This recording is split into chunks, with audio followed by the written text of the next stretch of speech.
Donald Trump found it difficult to concentrate during a visit from Japanese Prime Minister Shinzo Abe because he was obsessed with the translator's breasts, according to the editor-in-chief of Vanity Fair magazine.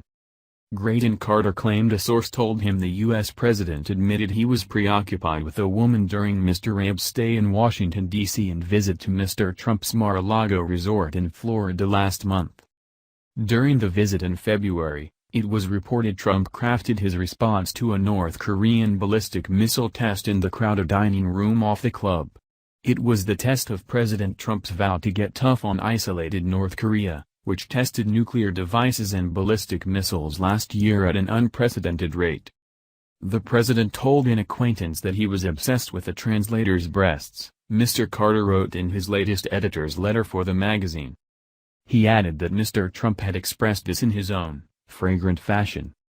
In an email to the New York Daily News, Mr. Carter insisted that he had a credible source for his remarks, but declined to elaborate further.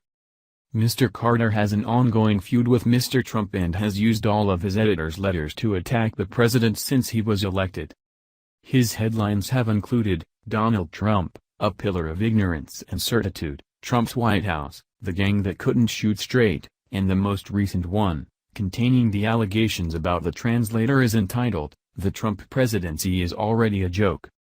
The U.S. leader lashed out against the magazine in December after it published a review of his Trump Tower steakhouse which said it could be the worst restaurant in America. Taking to Twitter within hours of its publication, he wrote, "Has anyone looked at the really poor numbers of Vanity Fair magazine? Way down, big trouble, dead. Graydon Carter, no talent, will be out." After his outburst, the magazine's subscriptions increased, according to circulation statistics. Mimicking Mr. Trump's style on the social media site, Vanity Fair tweeted, "Vanity Fair, way up, big success, alive. Subscribe today." Mr. Trump suffered a series of setbacks in understanding Mr. Abe during his visit. At a joint news conference with his Japanese counterpart, the U.S. leader was caught not using his translation earpiece and was instead forced to smile, nod along, and take cues from members of the audience who could understand what Mr. Abe was saying.